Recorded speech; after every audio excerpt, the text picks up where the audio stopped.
Welcome to Flat Earth Debate Live. I'm your host Nathan Oakley, and if you are new to this channel, or you've not done so already, then be sure to subscribe. Hit the bell notification icon and join button if you'd like to become a Nathan Oakley 1980 channel member and keep up to date with the Flat Earth Debate. If you would like to support the channel, there is a super chat that runs alongside each of these shows while they are live, and there's also a Coffee, Patreon, crypto and thanks button in the info box below the video. Most importantly, if you'd like to join the discussion, simply mute the page you are currently watching, then click the link in the info box below this video to join the panel and express your views on the nature of Earth. If you do join, please don't swear. If you do, you'll be ejected, and if you are, please don't try to rejoin the stream using sock accounts.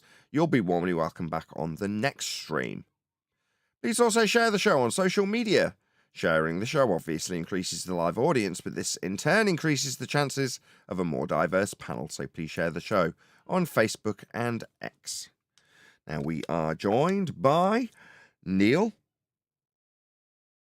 and a whole bunch of people in Discord, so welcome one and all. Good morning. Hey, good morning. There's coffee now? I never heard an intro with coffee. Coffee link. I say Ko-Fi, so it's Co-Fi. But then Paul, who was the guy who originally recommended it, because if you wanted to contribute to the show via a credit card or a debit card, you can't do that on PayPal.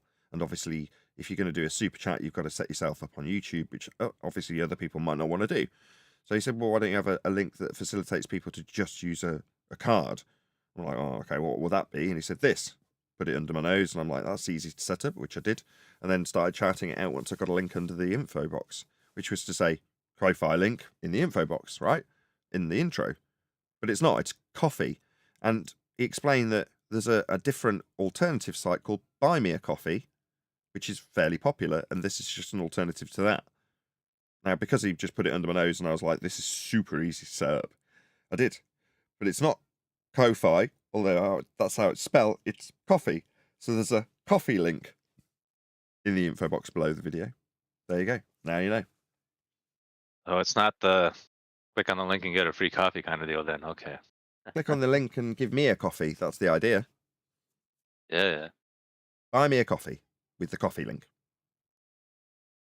But it probably won't go on coffee. It'll probably go on my mortgage. I'll be honest. Anyway, any evidence of a physical geometric sphere edge, formerly known as the curve of the Earth? No, that's been done with a few years back. Any evidence of the distance to the sun? No. How? Get to the previous one. All right. Any evidence of Earth curve? Okay, so that. Well, no, geometric sphere edge. Yeah, any evidence of a physical geometric sphere edge, formerly known as Earth curve?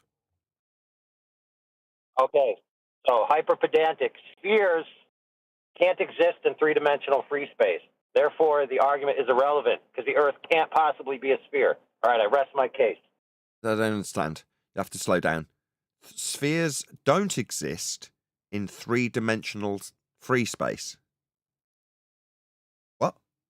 Yep. Yeah, they do, don't they?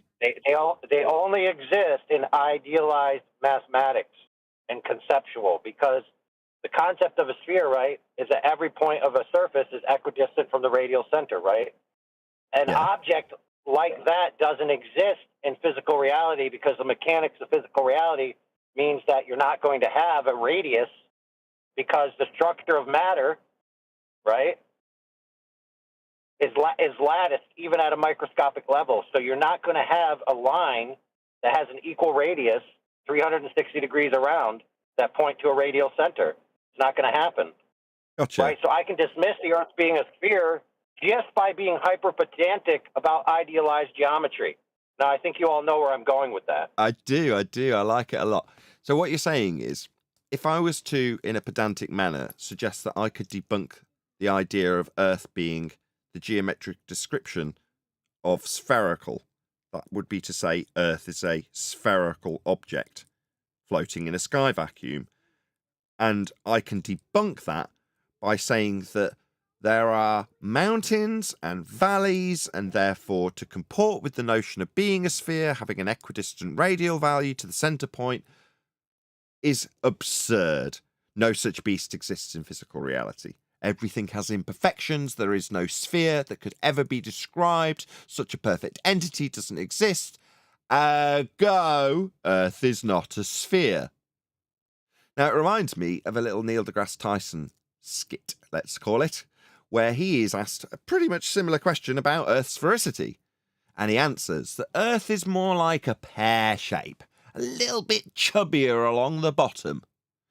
Now, that is taken out of context by many a flat earther back in 2016 to say that Earth is pear-shaped, and then you get the meme of a pear-shaped Earth.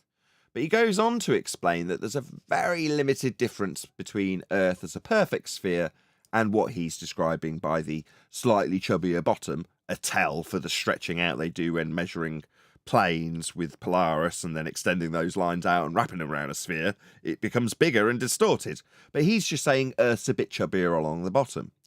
Now, he makes an analogy, which is to say that if you had the Earth exactly as they claim it is scaled in a spherical shape, it would be akin to you holding something like a bowling ball. And as you run your hands over the smooth surfaces, ignoring the holes for your thumbs and fingers, you would find that it was basically perfectly smooth. But yet, when you got down to a microscopic level, by comparison to the valleys and mountains of Earth, when described as a sphere, they would be cavernous by comparison at scale, but yet feel perfectly smooth to your touch when you're running your hands over a bowling ball. A lot like Earth if it was the size of that bowling ball. The mountains and valleys would be shrunk down to a microscopic level where you wouldn't even detect them if you were running your hands over it. You'd run your hand over Everest and wouldn't even realise it was there. It would be so insignificant by scale. But basically, it's a perfect sphere.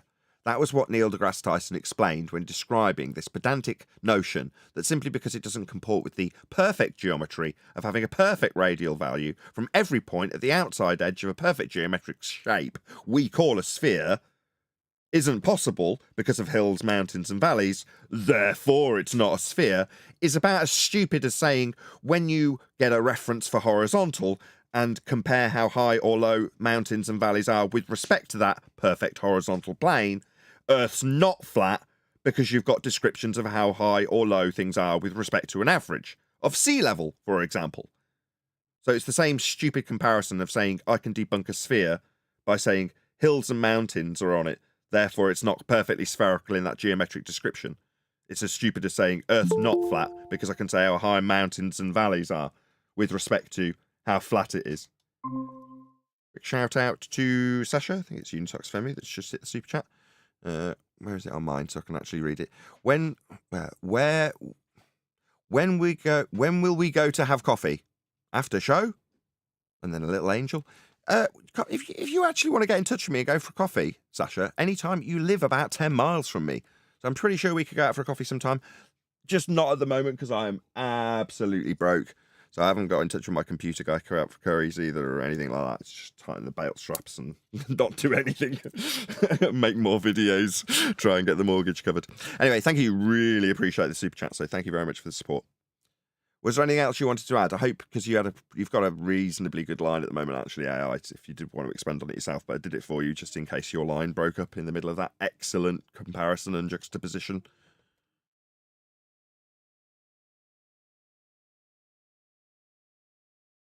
No, we're not going to get anything else out of AI. Okay, yeah, that was a bloody good point, though. We were discussing in the pre-show how absurd it is to reference Earth as flat to describe the heights and depths of mountains and valleys and then say because of said mountains and valleys with respect to the flat surface, it's not flat. Yeah, good point, AI. Any, what haven't we covered for a while? Any evidence of a self-perpetuating molten iron core at the centre of a presupposed spherical Earth? I think this was the worst one because they don't even bring this one up usually, right? Yeah, it's thanks to Anthony Riley with a guy called Paul Voigt in a very, very early flat Earth debate. And the conversation got steered away. It developed 2 points, both get credited to Anthony Riley. The first, that when they have an awkward point, they'll try and obfuscate the point to an hour further down the road. so that even if they do eventually make the point that is devastating to their argument, it isn't necessarily connected to the original debate or question in a concise way. So they just push the can further down the road to make their disclaimer that's devastating. Further to that, he asked specifically Paul Voigt about evidence of a self-perpetuating molten iron core at the centre of a presupposed spherical Earth.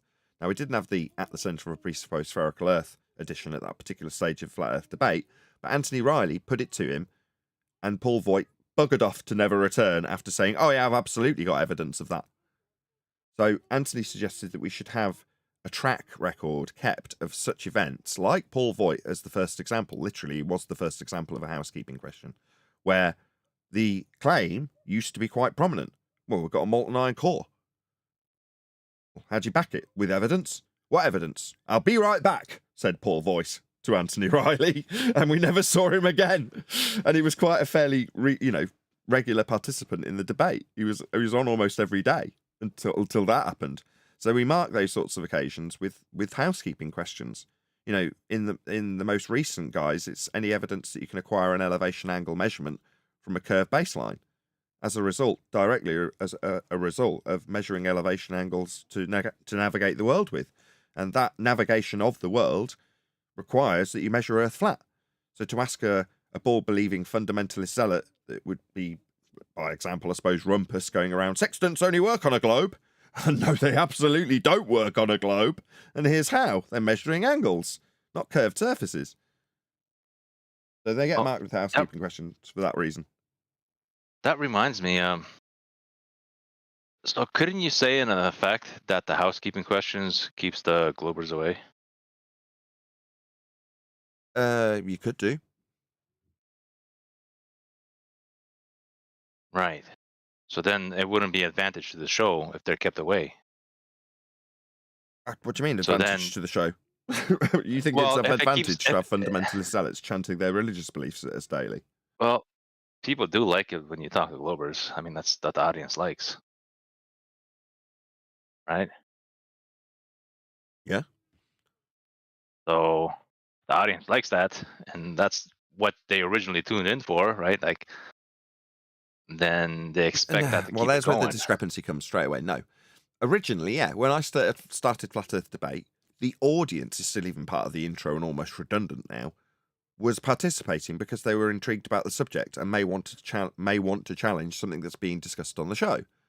The show doesn't reach anybody like that anymore. It's not put under anybody's nose like that anymore. Hence me e-begging, if you want to call it that, for people to share the show. Because the more fresh audience members get put in front of the show and know that they can just click a link underneath and come in and say, I don't agree with you. We've got eclipses. All right, well, let's break that down. Let's see how that proves Earth's a sphere then. But you're saying I should now proactively go out and seek the attention of the people I've turned my back on. Now, No, it's not what I'm saying. I'm saying, like, remember that one time we were trying to get some of them to come in and talk on the show, and we were talking about Back to the Future, and someone bit and came in because it was nice and relaxing conversation, and you're like, oh, maybe we should talk about another movie just to get them to come in and talk. Right? It's kind of like that. It's like there's things that can get them in to come more, and then there's things that can like keep them out more. Now you don't have to like go for the things that bring them in, but you can just eliminate the things that keep them out, so to say.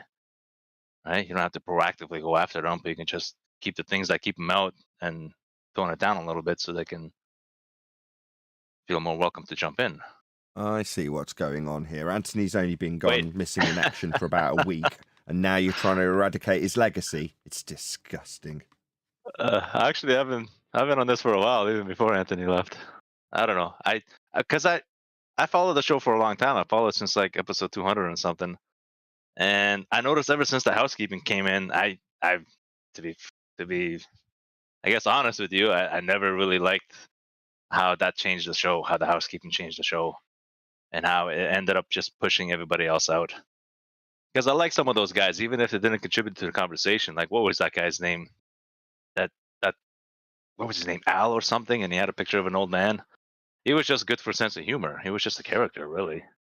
And sometimes we just tuned into the show just because we got familiar with the characters, like we got familiar with the characters of a Seinfeld or Simpsons. Well, that Al guy So, managed to get me over a barrel, right, with a gotcha. He's the guy who got me to, or asked me about converting meters into kilometers, or kilometers into meters. I forget which way around. But he got me over a barrel, and you would hope that people of the audience would want to do the same. Now, that's in a gotcha with a flat Earth or a globe Earth argument. It's just a personal gotcha. You're a Dumbo. Fine, yeah, point. But it doesn't win a point for the globe. So the housekeeping questions show where the progression of the show has taken apart the globe claim to the point where you're saying these questions now represent what stops globers coming in to claim Earth's a globe. Well, why? Because they can't win. Yeah, that's correct. Another quick shout out to Sasha Unitox Family, who says, I will pay everything, no worries. Well, if you're going to take me out for coffee and pay, then I feel terrible saying no. Yeah, we'll have to arrange it, Sasha. We'll go out for coffee. Definitely. Leamington's more beautiful than Coventry, though, so if you want to come to me, you can come out in my home turf, but you'll be paying. How rude am I? Push my luck. right, but you got it. It shows them that they can't win. It's too blunt. It's too on the nose. It makes it too obvious that they can't win. They need to have it a little bit like they can win to come in. I don't know if I agree with that at all. All right, well, how about this? How about this other angle, right? The housekeeping questions is too strong of a format. It puts the show too much in the box, and it just kind of removes the free-flowing conversations that you had before. But they weren't. They were fundamentalist religious zealots chanting their globe belief at me, trying to ask me why I didn't have an answer for an aspect of their religion that had been taken apart. Well, give me a new explanation for this. I got tired of it. It was tiring. But even among FE people, if the housekeeping questions wouldn't be there would just be other things to talk about. Instead of always housekeeping, every day housekeeping. What are we going to do today? We're going to talk about housekeeping again. Absolutely. Righteous, you're onto something. No, I don't think so. Well, let me fight my corner for why I think you're wrong. When I hear somebody else out on circuit fighting with these questions, because the essence of the question is based on an argument that's been thrashed out to the point where it can be concisely summarised by that housekeeping question. So when I hear someone on the circuit arguing about why you can't have gas pressure without a container, what did I see the other day that had come from a housekeeping question? I photographed it. I'm going to give you a bloody good example of why these are worth going over every single day without exception. And it's a meme that I saw on Facebook. So I very rarely go on Facebook or Twitter. In fact, I don't. I only see them when I click on my Uncut and After show for the second channel and share that show, because it gets such terrible viewing figures. So I share that myself, along with encouraging everybody else to do the same. But when it's got like 30 people you're watching, you're like, this is pants, it should have 100. Nevertheless, that my moans about the viewing consistency of the second channel is irrelevant. The point is, when I shared the show last, I saw a meme. And the meme I saw was about Coriolis effect. And what the meme had, if I can find it while I'm talking, is a picture of a Foucault pendulum knocking over dominoes. And underneath it had an aeroplane. And it said, if Earth turns underneath the pendulum, then Earth turns underneath aeroplanes. About as concisely one frame meme. Who's got that mic? Oh, it's AI. I can't find it. I thought I screenshot it. God damn, timing. When you're live, you can never find anything that you want. Go ahead, AI. What were you going to add something to that? You were going to say it wasn't worth having the housekeeping questions, I felt. No, I wasn't saying that. I just say he's on to a point, which is all the housekeeping questions usually are derivatives from arguing from their position backwards, right? Yes. Like a good housekeeping question might be any evidence that the Earth isn't obviously utilized, lived upon, and operated within as a flat stationary plane, or something along those lines, right? I'm more than happy to ask that or even question. simpler. Man, if the housekeeping editions become thick and fast that are all geared towards any evidence why we can't just measure it flat like we do, or something along those lines, then I'd be elated. I mean, I would get behind those 100%. And Yeah. For example, I'll give you an example. Okay, so an object, right? can exist within a gaseous environment, right? And that object can have an infinite permutation of surface qualities and shape, right?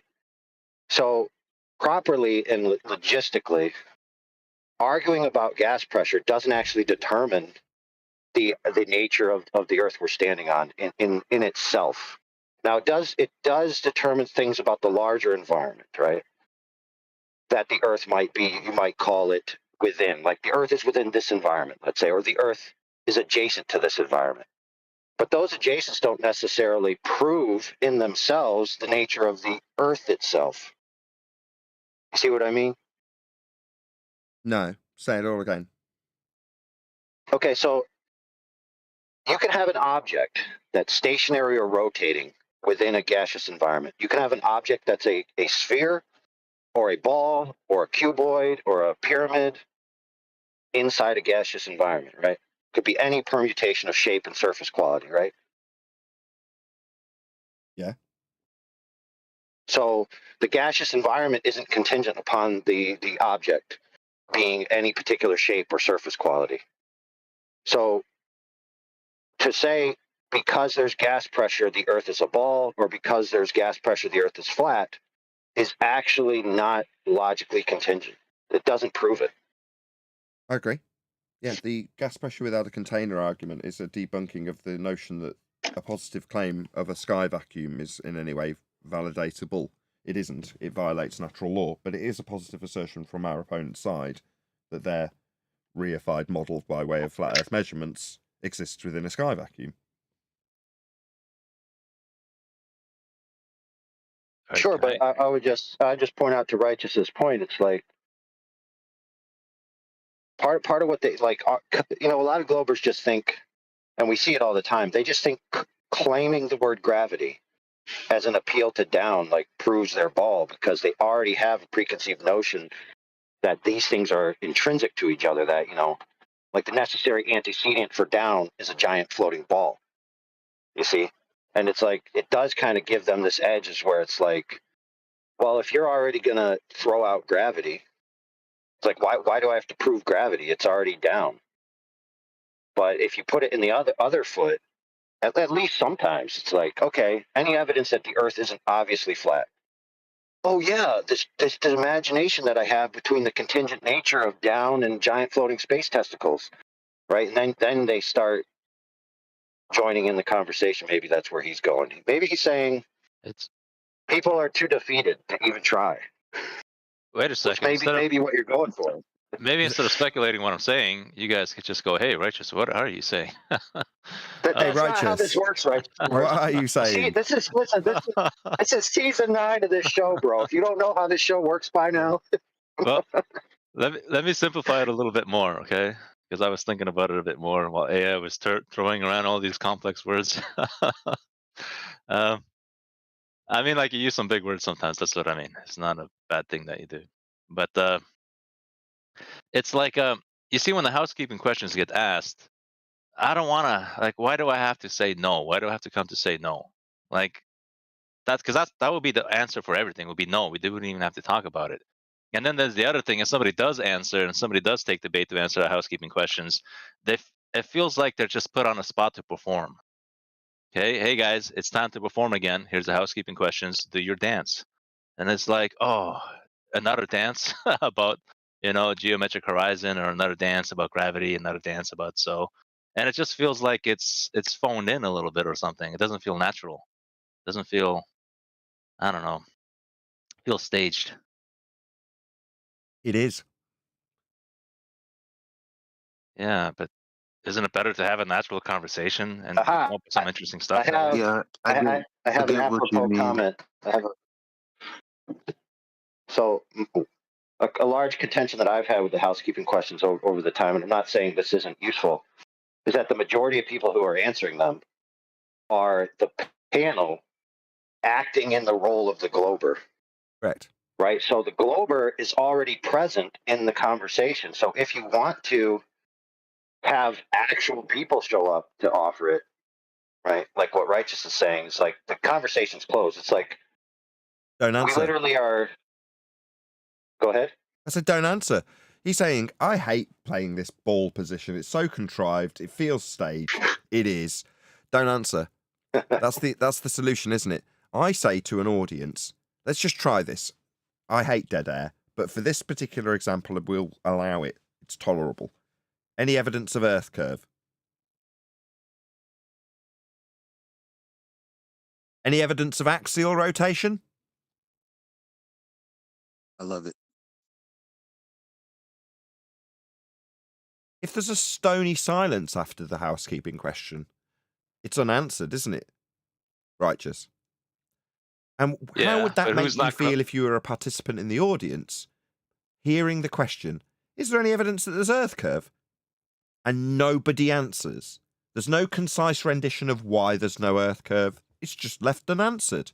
Now, if you're a anti-flat earther and you hear that, it would enrage you. Because it's just left unanswered, isn't it? They want to go, yeah, of course there is. The horizon's Earth curve, isn't it? But they can't. It's just a stony, unanswered silence to a question that's been answered plenty of times, right? Right, just to the point where you're sick of it. So don't answer it. That's my answer to this. As for getting rid of housekeeping questions, no way. Would you change phonics? Because as a YouTuber covering phonics, man, this gets boring. Does it change how it works? No. Oh, I don't know. I was just thinking about the old shows. Maybe I'm waxing nostalgia or something like that.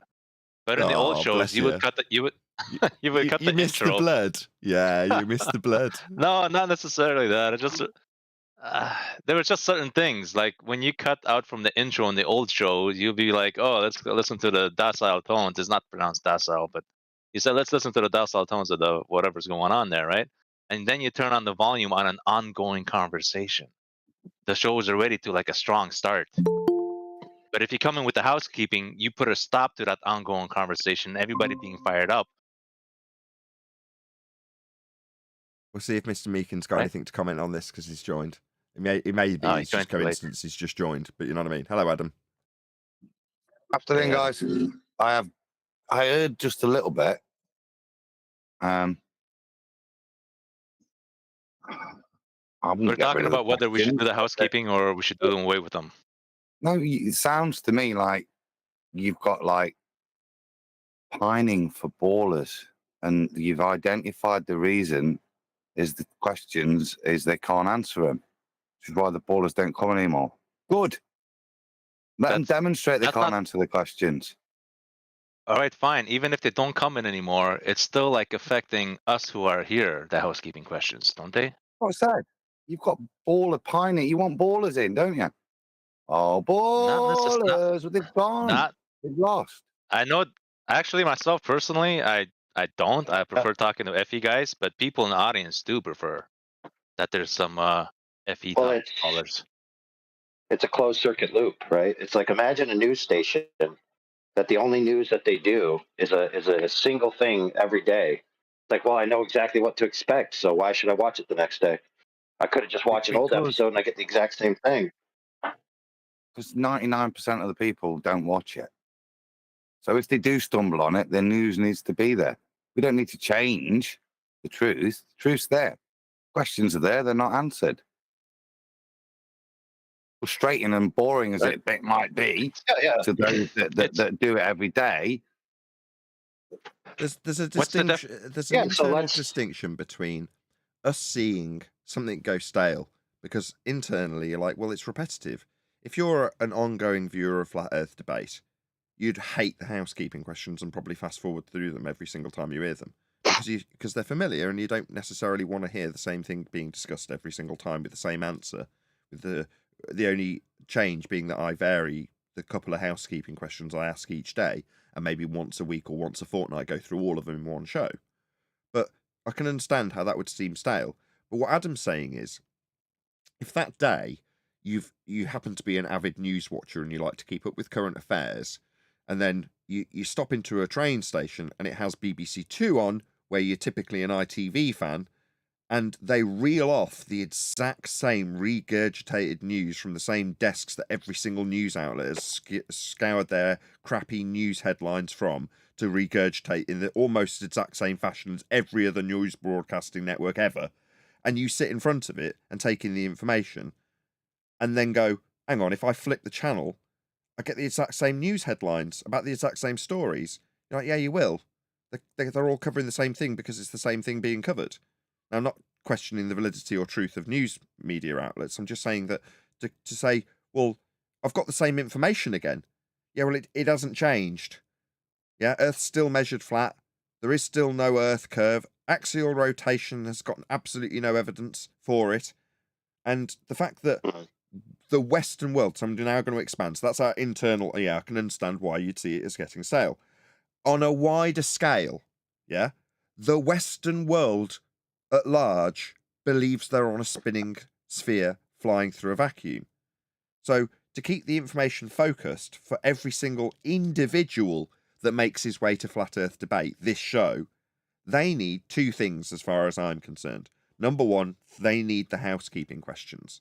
And if it means that it's stale for the people who've heard them before, you've heard them before. If you don't recognise the importance of them, then go and make a show that doesn't do that to compete with me and do it better, because then I'll applaud you, like Flatsoid. If Flatsoid's doing it, he doesn't have housekeeping. If Flatsoid becomes more successful than me, I'll applaud him for it. Wonderful, because it's getting the information out in a different, more varied way. But I feel it's critical that the information, which has remained the same and will never change, gets reiterated daily. That's my opinion. Well, I noticed that Flatsoid's numbers are catching up to yours. That Good. actually already says something. Good. That says something like, hey, maybe we got to look at the show a little bit closer. Well, fair points, but I don't think Righteous is critiquing that those questions need to be fleshed out throughout the period of the show, but having them fleshed out in an interconversational way. But that's only if you want that type of engagement. If somebody doesn't want that type of engagement in a show, right? They can't, like you said, like this show could be a talk, like on the news channels, right? Throughout the day, they have opinion shows. They have the brute, this is the facts of what's going on shows. And then, sometimes they have talk shows. A lot of them talk about the exact same information. They just have a different manner in which they do it that engages different people. And that's, I guess that's what Righteous might be saying. But it doesn't matter what Righteous is actually saying. It only matters what we think he's saying. Yeah. The housekeeping questions are there to open up the doors, yeah, to fill that, to set a little agenda to give you an idea. But this is an open forum, and there's been plenty of people turn up and deliver all sorts of stuff. Yeah, I don't think it's that prescriptive here that you can't just turn up and claim something else or discuss something. You're not only welcome if you're going to discuss a housekeeping question. You're welcome to bring anything to the table. Righteous had a particular point. Nearly done. What we ask is Righteous had a particular point that you missed because you came late. Is that he noticed? This is just what Righteous said. He noticed a marked decrease in the attendance once there was just the brief housekeeping questions. That's if he can speak for himself, but that's what I heard. Not attendance, interest. Okay. Like the show got, I'll be blunt, the show got more boring. And I'm a fan. I was a huge fan of the Nathan show. I'm not so much of a fan now. Okay. And I'm just being straight up with you guys. I do want the show to do good, right? And you guys were talking earlier about how to make the show better. So here it is. We're discussing how to make the show better. In that respect, I see a requirement for a housekeeping question that's 2024 orientated. That is to say, it alludes to the notion that you require a flat plane for all claims. That needs to be diluted down into a housekeeping question and put into circulation. But for me, the housekeeping question's not only like a newsreel, keep the headline, because as much as you want to see it as getting stale, that's the point I was trying to drive at. It is still the headline when you get here. What's the headline? If you're a Western world normie, Earth is a sphere, right? So when you get to Flat Earth Debate, what's it all about? You need to know the main talking points and how they're overcome immediately, as far as I'm concerned. Now, if you can think of a way that's less repetitive to get that out, beyond what I've already attempted to do with housekeeping, which is not give every single question every single day, but try and pass them out throughout the week and make sure that by Friday we have actually covered each and every question. But I find that they do develop each time we ask them, right? We only normally get through 2, or in previous shows, we normally wouldn't get through all 5 because one of the questions would spark enough interest in one of the panel or one of the Discord server participants to go, I had a discussion about axial rotation with a guy that was claiming that Earth's a non-inertial reference frame and the sky's a non-inertial reference frame. Can we discuss that? Sure. Do you know what I mean? So, although it can appear that for you, because you were on the spot for the first time ever to answer these questions today, Righteous, and you're like, I ain't answering them and saying no. Okay, I got a really pointed critique, Righteous. Check this out. The people who are here routinely, whether they have been Globers who stayed for years, whether they've been Flat Earthers who stayed for years, we are hypersaturated with the topic. We are bored with the topic. But new people who are just coming in don't have all of that history, and they don't have all of that fatigue of talking about the same topic. And so with intermittent housekeeping questions, like Nathan said, in conjunction with new audiences, like he's doing recently, right? Look at the engagement that he got of just going to the different platforms, right? Speaking to different people who don't have the history, right? So it's a new conversation to them in a way. And those two things coupled together could be very successful. So he's basically that was saying, done without house. He's basically saying you're the problem, Righteous. Well, Yeah, exactly. You know what? You guys are both onto something. Okay, I'll tell you this. You see, I'm looking at it from the long-term audience. I'm a long-term audience member of the Nathan Show. You guys are all of a sudden excluding us and going only for the new guys. No, we're not. Right? To us. What do you mean? Well, like in the sense of like you're only catering to them, and to us, I've heard these things over and over and over, and it's monotonous, as AI said. You know, why are you putting us through this torture kind of thing, right? No, I do sympathise, because there's 2 aspects to look at. One is the internal aspect of the participants in the show and keeping them interested. You are one of them. And the other is keeping it consistent for somebody who comes as a viewer, so that if they were to share the show, as the language gets better and there's less swearing and it becomes more shareable, not only does it become more shareable from that aspect, there's also a consistency to the information that's always delivered to an audience member, be them old or new. Together with, there's always going to be enough variety in the rest of the show beyond the housekeeping questions. But I don't really want to just take the easy way out and go, look at all the other things we do on the show. That would be the easy way out, because we're focusing on housekeeping specifically. So I'm not going to do that. But the housekeeping, I do feel that it's worthy. If it needs spit and polish or readapting in some manner, I'm all for it. And in my mind, the only thing that it really needs, is the 2024. You're going to need a flat Earth for that, incorporating into those questions in the circulation of them. And there's only a couple of them each day, as much as it's tedious for the internal participants.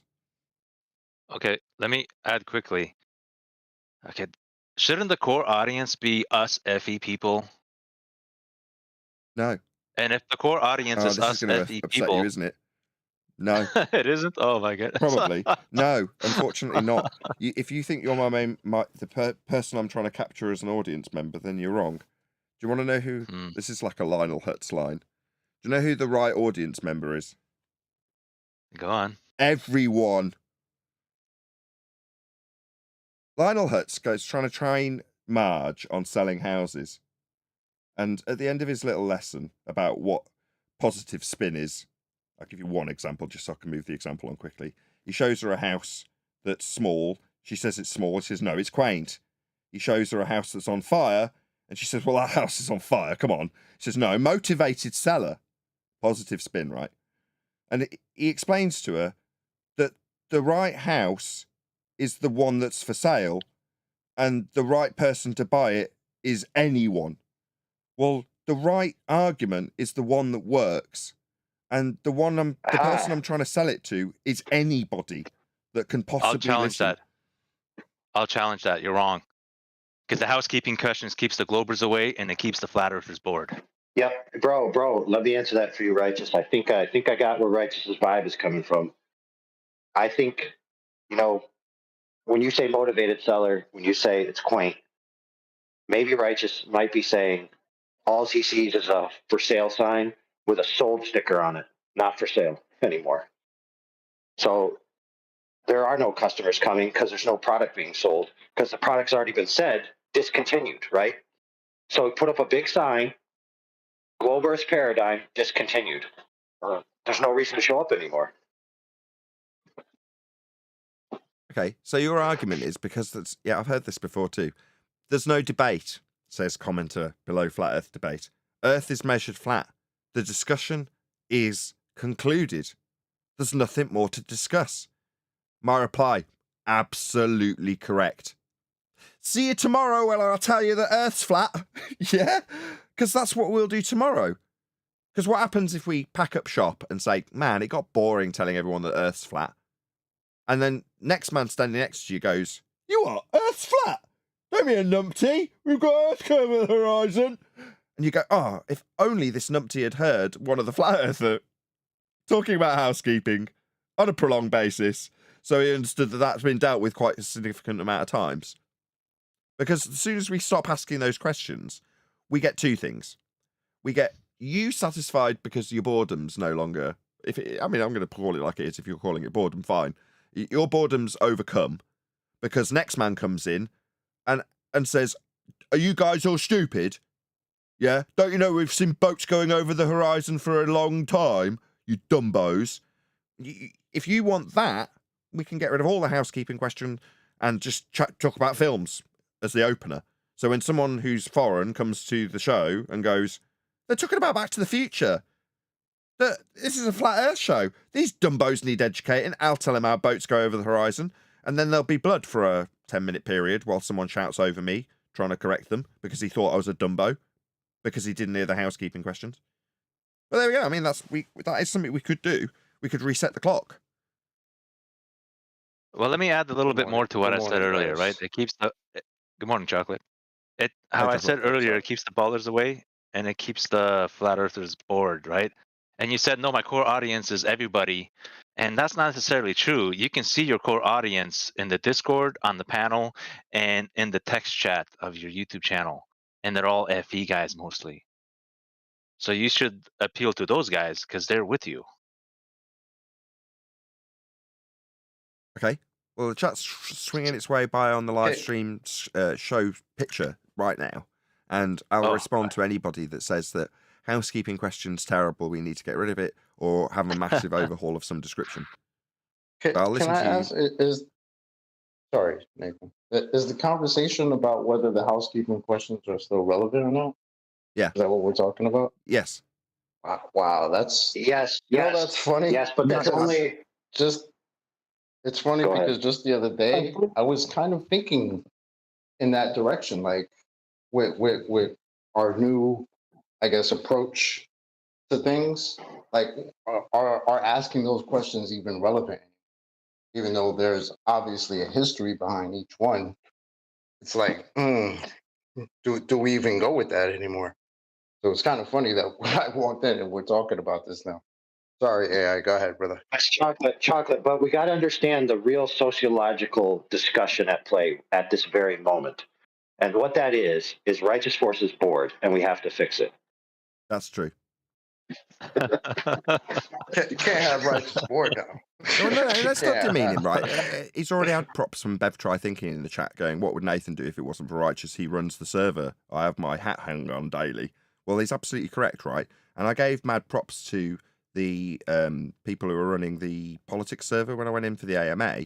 But I also hope that Righteous appreciates how much work I know he puts in so that we've got a home here on what is now called Flat Earth Debate. So it's named the same as the show.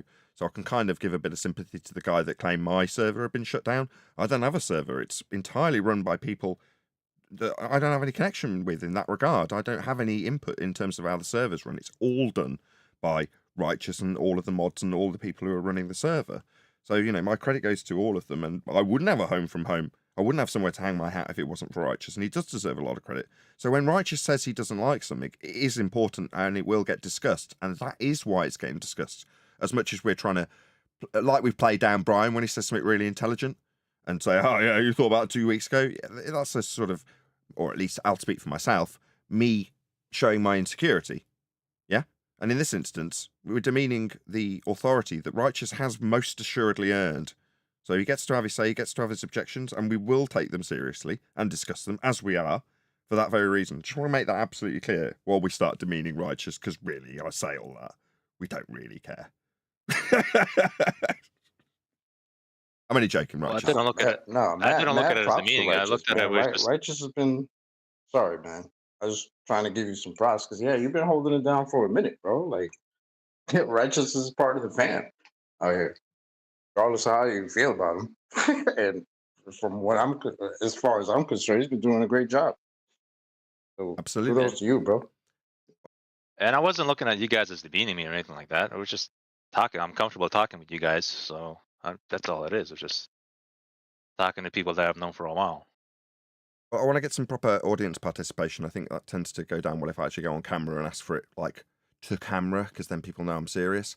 I'm reading out some of the chat comments. So the live stream chat is running now. If you do want to make a comment on this, I would appreciate, based on what Righteous has just said, your input from the live stream chat.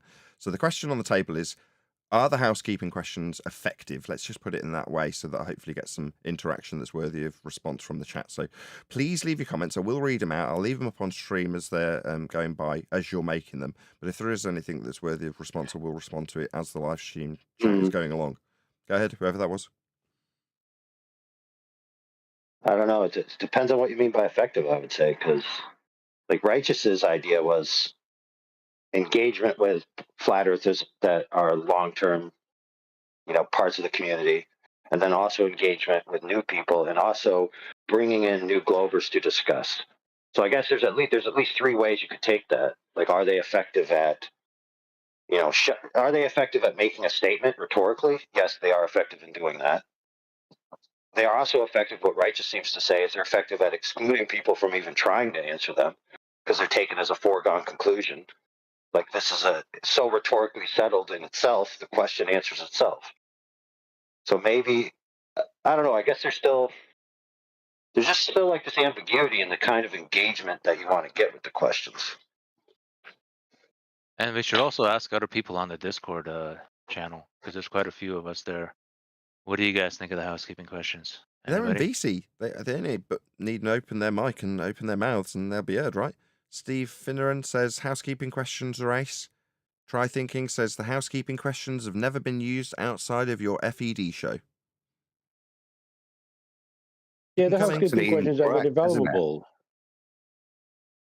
We got George who wants to say something. Yeah, the housekeeping questions are very valuable. The reason why we've been talking about them for so long, it just sharpened the argument. Look where we came. Yeah, we ended up in 2024 with the conclusion that for all of the housekeeping questions, you're going to require a flat plane for that. You cannot just brush past that. Right, but Bev is categorically wrong. Permutations of the question, maybe not verbatim, are engaged in conversations across multiple servers, especially, I know for a fact, in 24/7, some other people, it's like the simple question you put to someone, like any evidence of measured Earth curvature, right? Or you might say, hey, you got any evidence that the curvature of the Earth was measured, right? And you can see how you could permutate this question almost, 100 different ways, but it's essentially the same question. Glober comes in and says, oh, the Earth's obviously a globe. It's obviously a globe. And then you ask them, okay, any evidence that the Earth's curved? Sufficient to your globe? So it's not true that these questions are isolated to this platform. So I would just put this question out there. Any evidence that an object, right, that's clearly described as flat isn't going to be described as flat because there's microscopic undulations on the surface? How about that question? Obviously got to be a new bonnet for today. I'm just going to read out one more. I'm just going to read out one more. DJD637 says, new people are waking up every day. They need a starting point. Thank you very much. Keep these comments coming. I will keep reading them out. This would be the point for me with regards to why the housekeeping questions are there. Yeah, they're an aid to memoir, aren't they? But ultimately, they do represent 6 years of hard work, and behind each question is a perfectly refined argument against the ball or in support of flat Earth. So the question's there as a starting point, or to try and get the baller to bite on any of those topics. But with regards to housekeeping questions, you've had 6 years of flat Earth debate where after you ask the question, even if unprompted by a baller, one of us will pretend to give repetition of the argumentation you should be using, or shouldn't have to be using, but is there for you to use if you do choose to do so, you know? And it is the best quality argument. That's why it's worth repeating. Give you a couple more chat opinions. TB says, yes, they are effective. Awake the Iron says, the politics server AMA was epic. Thank you very much. But keep the comments coming about for housekeeping questions effectiveness. I will keep reading them out. They're effective like that. I don't think that is Righteous's beef, is it? Righteous's beef is they're not effective at entertaining him and what he's pointing out, the Discord server. They're not finding... I think he was more talking about the placement of the questions, how we're in a good conversation, we're all, in a deep, meaningful, back and forth between each other. And then I think he's thinking that the questions placed right there in the middle, when it could be a nice flow into the show. You know what I mean? Of course, it's at your discretion, Nathan, but I think that's what he was saying. Yeah, so that's why you got told off earlier, Adam, because you joined mid-show, and now I was trying to point out that we were all enjoying a jolly good laugh at Bev Try Thinking for his stupid assertions, and then the live stream starts. Obviously, there's a gap when I break off connection between Discord and G+, but when we reconnect, instead of the conversation continuing and us having a laugh at, using flat to show how flat it isn't, continuing, we've got a question about Earth curve geometry, and suddenly everyone's got to flip into this anti-baller devil's advocate position where they have to answer no and then sit there like a numpty for the next question to come. That's the objection from Righteous, and he's saying that's tedious. 6 years into housekeeping questions, yes, we had a few, but when you're on the panel day in, day out, and you're already well aware of these questions, it becomes a bit stale. Yeah, that was pretty good. Anybody else from Discord or chocolate? I think Chocolate. the only reason that they Hold on, become stale Adam, is then because... chocolate. Go ahead, Adam. Sorry, go ahead, Don. So the only thing I'd say to that, if that was me, and in the pre-show, let's carry this on, is what the Discord guys need to be saying. Nathan shouldn't have to be arbitrary to try and juggle that. You're all big enough and ugly enough to have a say. Yeah, particularly you, Righteous. If there is a good topic going on, I know we've done that in the past. Let's carry this on into the show. So a bit of ownership, I think, and instead of saying I don't like this, let's bring to the table what we do like. And if that's it, then just I think step it up and mention it. If I've got something I want to mention that's not housekeeping, I just bring it up. And I think you're all welcome enough to do that, aren't you? Nathan's going to only encourage you. I'm going to give a couple more comments from the chat. So, a man like me says, maybe a new set of questions? Maybe. Brian Mabbott, actually, I think this got discussed already, but I agree with you. It says, effectively giving you dead air when nobody answers. Yes, I actually offered that up as a suggestion to Righteous as a solution, which is to say, rather than answering them, it'll infuriate anti-flat earthers if they hear dead air because nobody's answering. Any evidence of Earth curve? Any evidence of axial rotation? Dead air can be effective. Thank you, Brian. Keep the comments coming. I do like that. I do want to answer to what he said. Is that yes, we as seasoned members can take advantage of these questions for our own purposes. For example, Nathan, you asked that one about is the Earth, measure. What was that first one you asked this morning? Curvature or something like that. Any evidence of a physical geometric sphere edge, formerly known Oh, Just look absolutely. at it, Yeah. And you notice how I took control of that question to platform my ideas, right? yeah. But that's why they've been so carefully phrased. And I'm not knocking Righteous or saying he's wrong. And even, again, someone from the chat saying, well, maybe no housekeeping on Friday. Who is it that said that? See if I can find it. Mike, the mechanic, 123 says maybe no housekeeping Fridays and then see how it goes. Yeah, maybe a break from housekeeping questions is all you need, I don't know. You need to rebrand. You need to rebrand the title though. From housekeeping. Well, you're not no housekeeping Fridays. It's got to be something more zingy. Like maybe, right. No housekeeping Friday does not have a ring to it, Mike. Or yeah. Maybe delusional paradigm amnesty Fridays. How about that? Yeah, that's got a much better ring to it, but also, your own special AI complicated word way, as Righteous would put it. Amnesties. Most people will be like unfamiliar with that term in relation to not having housekeeping questions, let's be honest, but it is correct terminology. And I applaud you for that.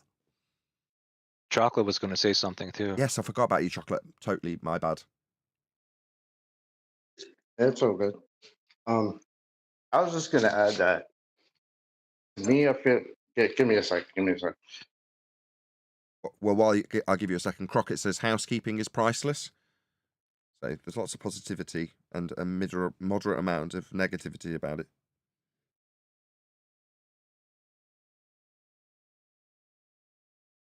It all hinges on chocolate now. Hello? The answers.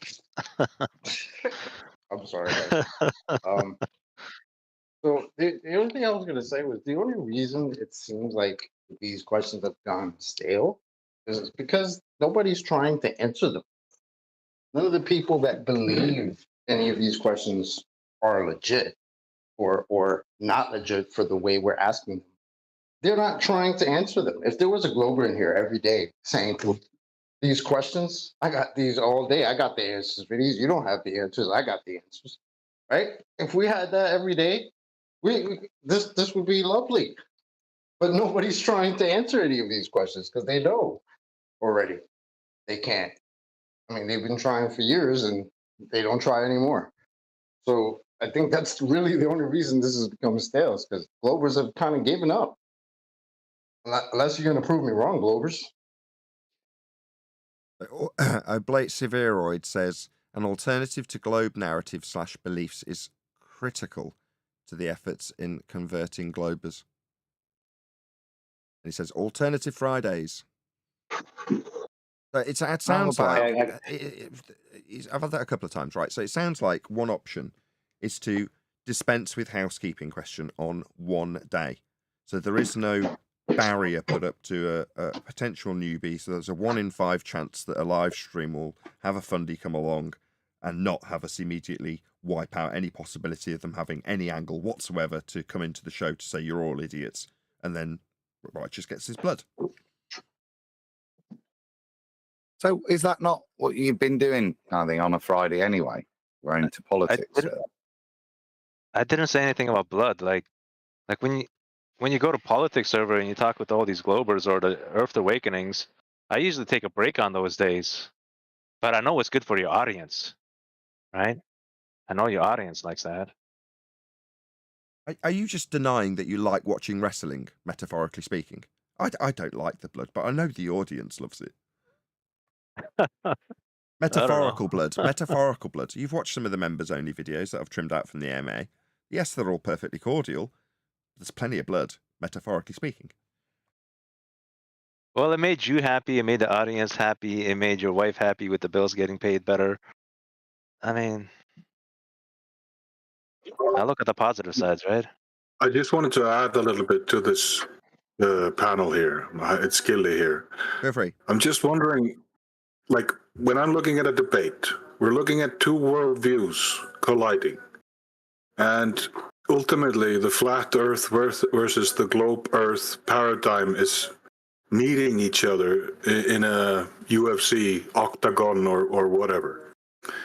And what I wanted to try to see when I go into these venues and look at what is going on, I want to expand my thinking, learn something new.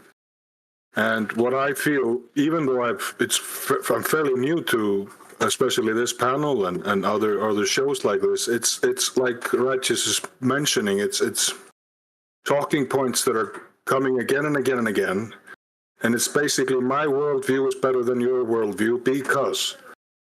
But I'm always wondering why the lie. If the Globers have believed a lie since they were born, which is kind of the shift in people's thinking, what do we really know? Where is science currently today?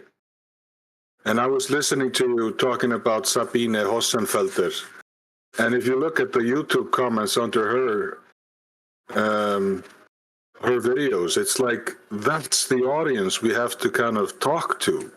They are the believers in the theoretical physics and the pseudoscience.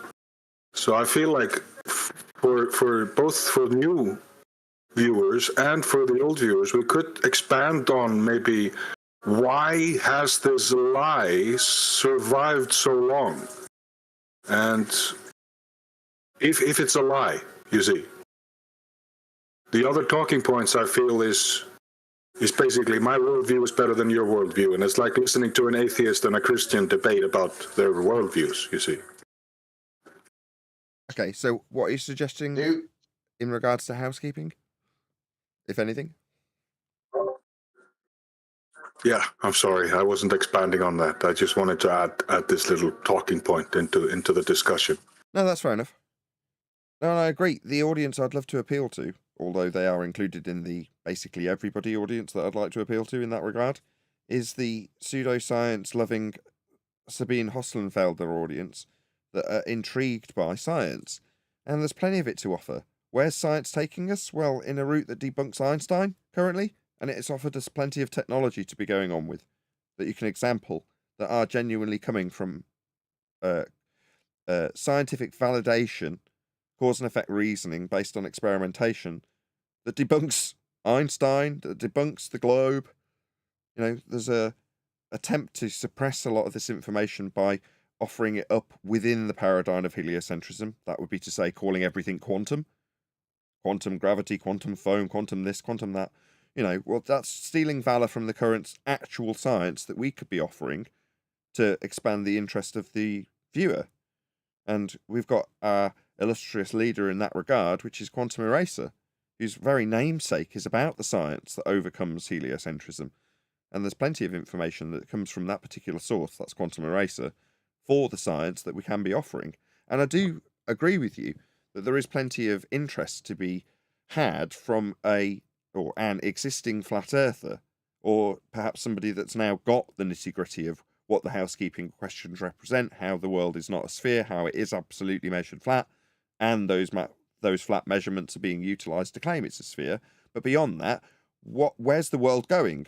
Well, the world's going in the direction we're well aware of at surface level. Our computing technology is expanding at a massive rate in terms of its potential and its capabilities. Every day we get our lives made easier and easier by that exact technology.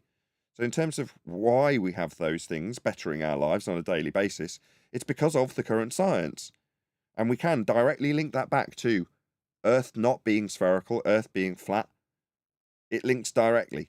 It also has a much wider reaching implication in terms of the ontological primitives. That's scientific validity for quantum mechanics, offering proof of God. All of those things we do discuss.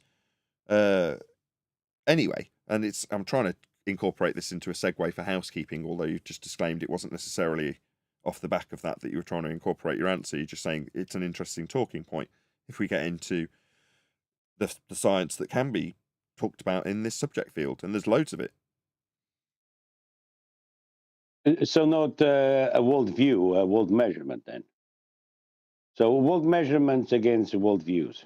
Yeah, I see. I don't knock the guy's phraseology. I knew what he was driving at when he's saying it's flat Earth versus globe Earth, and once you know that the result is flat Earth, what's next? You know, if you're already in the circle, you want to know what's next. Now, when I compared it to phonics earlier, there's a conflict, because if I'm going to suggest that it's comparable to a child learning phonics, once they've got beyond a certain stage, they then go on to more advanced understandings and more advanced lessons, leaving us behind. Well, in some ways, you say, well, for the minority that have found out Earth's flat, I say once they've found it out because they've come here and they know damn well it is, because we tell them on a daily basis how it's measured flat, how globe proofs come from flat Earth measurements. Once they know that, they've got a couple of options. Either hang around to refine their own arguments so they can see how those arguments pad out. And from Righteous's perspective, to bring it back onto a nice segue, if we're turning away the audience or turning off the audience in terms of them wanting to come in to debate this subject, that new audience member that still has a, what I'm calling bloodlust, doesn't get to see the arguments thrashed out with a fundy. But what we do see, and this was exemplified earlier by AI, is people going out on other servers and using their adaptations of basically what are housekeeping questions to annihilate the opponents. And as a base at the tip of the spear, yeah, what you're going to hear is going to be the same sharpening sounds over and over again as that blade gets sharper and sharper. But if you want to see how that refinement actually benefits an audience member who comes now rather than a year ago, go and listen to the arguments a year ago and hear how less refined they are. How there's 20 words being used where there's now only 10. And the fact that people want to get housekeeping out of the way quickly because it's something they've heard 100 times means that there's an ever greater pressure to refine them more. So, you know, there's pluses and minuses to both, but the biggest conflict comes when you're trying to appeal to an audience that you want to keep, an existing audience, and an audience that you know you can expand into, which is far wider than the existing audience, that needs to know the moment they get here that Earth is measured flat and that the globe is debunked. And the only way to achieve that is through repetition. Any other comments on this? If not, we're going to round out and ask people to stay tuned for the after show. Really? Did that whole spiel just summarize the whole situation in a for dead silence afterwards? I'm fantastic, basically, aren't I? Did I really summarize all of it in that last spiel? Yes, Nathan, you did really well. It was a great note to round out on. Are you happy with that summary, Righteous? I was reading the comments. I was reading the chat comments on YouTube. I'm so sorry. I'm sure it was great, Nathan, though. But partly what the biggest benefit has been summarized by Steve again in the chat, right? So as I round out and ask people to stay tuned, I will just drop this on before I pause the recording for the live stream outro. Excuse me. So it's gone off my screen now. Steve says, Nathan's show forces Globe Earth to tap out.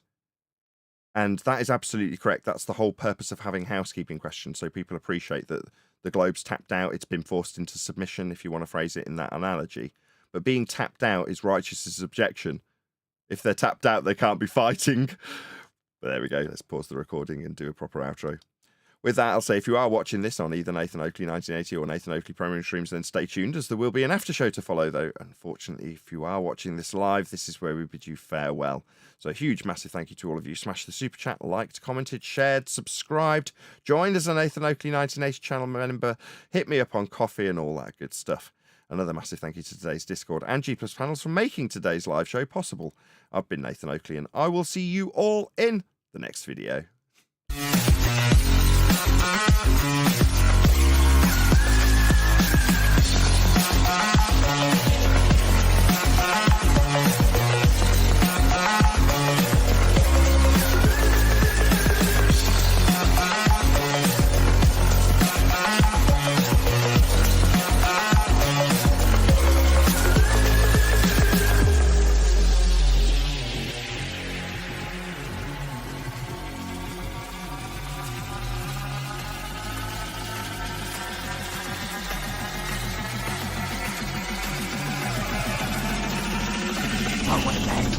What a lovely day!